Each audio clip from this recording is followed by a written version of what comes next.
ആഹാ, നല്ല അസല് വണ്ടി. Second hand ആണെന്ന് പറയേയില്ല. ഒരു അമേരിക്കൻ ഷേപ്പ് ആൻഡ് ഗെറ്റപ്പ്. നിനക്ക് കാറിനെ പറ്റി എന്താ അറിയാം? കുഞ്ഞെ, കട്ടപ്പുറത്തിരിക്കുന്ന ബസ്സിനെ പറ്റിയാണ് ഇവൻ ഒരു പുസ്തകം എഴുതും. അളിയൻ തമാശ പറയരുത്, കരഞ്ഞു പോവും. കാർ ഇഷ്ടപ്പെട്ട കുഞ്ഞെ? ഇനി ഒന്ന് ഓടിച്ചു നോക്കിയാലും ഇവന്റെ കണ്ടീഷൻ അറിയാൻ പറ്റും.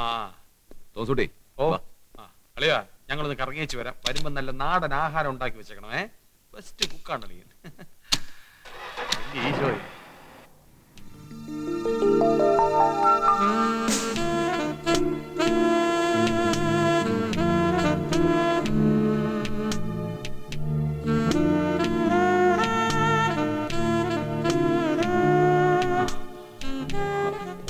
ഇതിവിടെ ഇവിടെ car.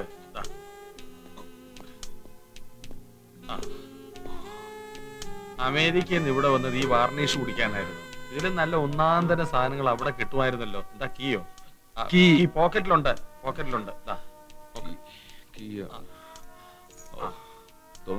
Oh you drive. Okay okay, you drive. ഞാൻ ഡ്രൈവ് ചെയ്യാം. കേറ്. തോമസുട്ടി, പ്ലീസ് ഗെറ്റ് ഇൻ.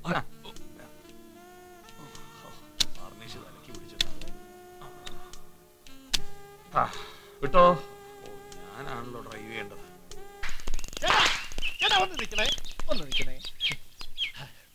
ഒന്ന് ചോദിച്ചോട്ടെ? ഒന്നോ രണ്ടോ മൂന്നോ എത്ര വേണേലും ചോദിച്ചു. ഈ വക്കീൽ വാസുദേവന്റെ വീടേതാ? ഈ ഇല്ല, വക്കീൽ വാസുദേവ്. വക്കീൽ വാസുദേവ്? അതെ, നമ്മുടെ വക്കീല്.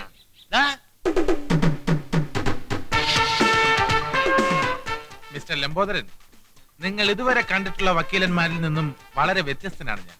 ഇതിനു മുമ്പ് ഞാൻ വക്കീലന്മാരെ കണ്ടിട്ടില്ല സാർ. ഇടയ്ക്കേറി സംസാരിക്കരുത്. അത് ക്ഷമയില്ലാത്തവരുടെ ലക്ഷണമാണ്. ഭൂമിയോളം ക്ഷമ വേണ്ട ഒരു ജോലി ചെയ്യാനാണ് നിങ്ങൾ വന്നിരിക്കുന്നത്. ഞാൻ എവിടെയാ പറഞ്ഞു നിർത്തിയത്? സാറ് വളരെ വ്യത്യസ്തനായ ഒരാളാണെന്ന്. കറക്റ്റ്. ഈ ക്രിമിനൽ ലോയർ, സിവിൽ ലോയർ എന്നൊക്കെ നിങ്ങൾ കേട്ട് കാണും. ഞാൻ ആ വകുപ്പിലൊന്നും പെടുന്നില്ല. എന്റെ പ്രവർത്തനത്തെ ജീവകാരുണ്യ പ്രവർത്തനം എന്ന് വേണമെങ്കിൽ വിശേഷിപ്പിക്കാം. ഈ മദർ തെരേസ ചെയ്യുന്നത് പോലെ? പൂർണ്ണമായി അങ്ങനെ പറയാൻ പറ്റില്ല. ഞാൻ വ്യക്തമാക്കാം. ദിവസവും റോഡ് അപകടങ്ങളിൽ എത്രയോ പേർ കൊല്ലപ്പെടുന്നു. എത്രയോ പേർക്ക് ഒടിവും ചതവും പൊട്ടലും സംഭവിക്കുന്നു. മരണപ്പെട്ടവരുടെ ബന്ധുക്കൾക്കും അപകടം പറ്റുന്നവർക്കും സഹായഹസ്തവുമായി ഞാനെത്തും. മനസ്സിലായില്ല സാർ. മനസ്സിലാക്കി തരാം. ഓഫീസിലേക്ക് നടന്നു വരികയായിരുന്ന നിങ്ങളെ പാഞ്ഞു വന്ന ഒരു മോട്ടോർ സൈക്കിൾ ഇടിച്ചു തെറിപ്പിച്ചു. നിങ്ങളുടെ വലതുകാലം ഒടിഞ്ഞു. അയ്യോ, എപ്പോ? അങ്ങനെ സംഭവിച്ചു എന്ന് സങ്കല്പിക്കുക. ചെറുപ്പക്കാരനായ നിങ്ങളുടെ ഇനിയും എത്രയോ കാലം അമർത്തിച്ചവിട്ടേണ്ട കാലിനാണ് ബലക്ഷയം ഉണ്ടായിരിക്കുന്നത്. നിങ്ങളുടെ രക്ഷയ്ക്ക് ഞാൻ എത്തുന്നു. ആ മോട്ടോർ സൈക്കിൾ ഇൻഷുർ ചെയ്ത കമ്പനിക്കെതിരെ ഞാൻ വക്കീൽ നോട്ടീസ് അയക്കുന്നു. നിങ്ങളുടെ കാലിന്റെ വില 2 ലക്ഷമായി നിശ്ചയിക്കുന്നു. 2 ലക്ഷമോ? അതെ, നഷ്ടപരിഹാരം. കേസ് MACT എത്തുന്നു. MACT എന്ന് പറഞ്ഞാൽ മോട്ടോർ ആക്സിഡന്റ് ക്ലെയിംസ് ട്രിബ്യൂണൽ അഥവാ വാഹനാപകട നഷ്ടപരിഹാര കോടതി. നിങ്ങൾക്ക് വേണ്ടി കോടതിയിൽ ഞാൻ കേസ് വാദിക്കുന്നു, ജയിക്കുന്നു, 2 ലക്ഷം കിട്ടുന്നു. എന്റെ കമ്മീഷൻ 30%, അതായത് 60,000 രൂപ. ബാക്കി 1,40,000 രൂപ നിങ്ങൾക്ക് കിട്ടുന്നു. ഇപ്പൊ കാര്യങ്ങൾ മനസ്സിലായോ? മനസ്സിലായി സാർ. ഓ, സാറ് വളരെ വ്യത്യസ്തനായ ഒരു വക്കീൽ തന്നെ. തീർന്നില്ല, ഇനിയുണ്ട്.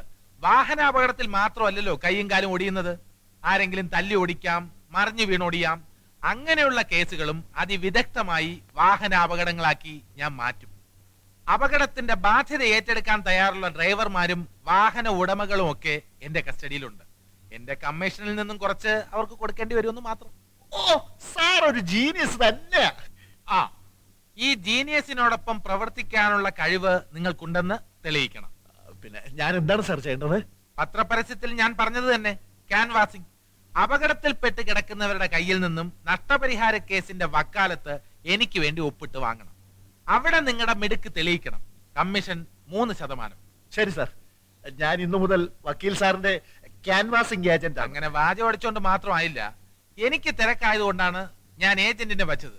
പക്ഷേ എന്റെ കക്ഷികൾക്ക് എന്റെ അസാന്നിധ്യം അനുഭവപ്പെടരുത്. അതിന് നിങ്ങൾ എന്റെ പ്രവർത്തന ശൈലി മനസ്സിലാക്കിയിരിക്കണം. വരൂ. ശോഭേ, ആരെങ്കിലും ഫോണിൽ വിളിച്ചാൽ ഒരു കേസിന്റെ കാര്യത്തിന് ഞാൻ ഹൈക്കോടതി വരെ പോയിരിക്കാണെന്ന് പറഞ്ഞാൽ മതി. ഹൈക്കോടതിയിൽ എന്ത് കേസ്? ആവശ്യമില്ലാത്ത കാര്യത്തിൽ ഇടപെടരുത്. പറയുന്ന മാത്രം അനുസരിച്ചാൽ മതി.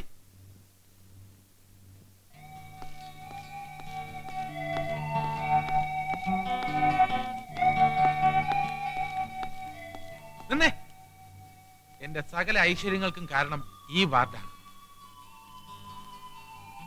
വലത് കാല് വെച്ച് അകത്ത് കയറിക്കും. അമ്മാവാ, പേപ്പേഴ്സ് എല്ലാം ശരിയായിട്ടുണ്ട്. ഇനി പരമാവധി 2 ആഴ്ച. അത് കഴിഞ്ഞാൽ അമ്മാവൻ ലക്ഷപ്രഭുവല്ലേ. അപ്പോ ഈ പാവം വക്കീലിനെ അമ്മാവൻ മറന്നു കളയരുത്. എനിക്ക് ഈ ജന്മം മോനെ മറക്കാൻ പറ്റുമോ? പശു കുത്താൻ വന്നപ്പോ ഒന്ന് മറിഞ്ഞു വീണതാ. ഇപ്പൊ 1 ലക്ഷമല്ലേ കിട്ടാൻ പോണത്. പിണങ്ങിപ്പോയ മക്കളെല്ലാം ഈ വിവരം അറിഞ്ഞാൽ അമ്മാവനൊന്ന് കൊത്തിക്കൊണ്ടു പോകും. അതിനിങ്ങ് വരട്ടെ. ആ, അത് പറഞ്ഞപ്പോഴാ ഒരു കാര്യം ഓർത്തത്. മോനിങ് അടുത്തു വാ.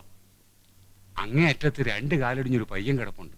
എപ്പോഴാ വന്നത്? ഇന്നലെ സന്ധ്യക്ക് വീട്ടുകാരോട് വഴക്കിട്ട് കിണറ്റി ചാടിയതാ. മോനൊന്ന് മുട്ടി നോക്ക്.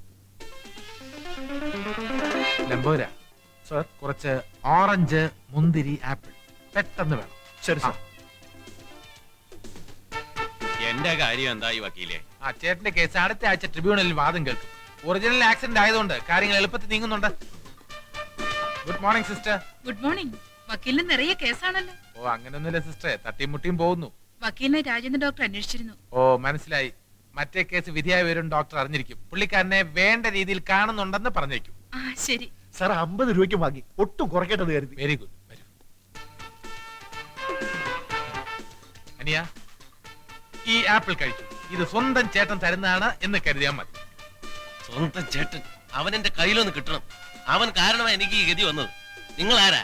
അത് അനിയന് ഗുണം കിട്ടാൻ പോകുന്ന ഒരു കാര്യം ചെയ്യാൻ വന്ന ആളാണെന്ന് കരുതിയാൽ മതി. ചേട്ടനുമായിട്ട് എന്താ പ്രശ്നം? ഇതൊക്കെ തിരക്കാൻ നിങ്ങൾ ആരാ? ചേട്ടനുമായി വഴക്കിട്ട് കിണറ്റിൽ ചാടി. അതെങ്ങനെ നിങ്ങൾ അറിഞ്ഞു? അതൊക്കെ അറിയും. ആ വീഴ്ചയിൽ നിന്നും അനിയൻ കുതിച്ചു വരാൻ പോകുന്നത് ലക്ഷങ്ങളുമായിട്ടായിരിക്കും.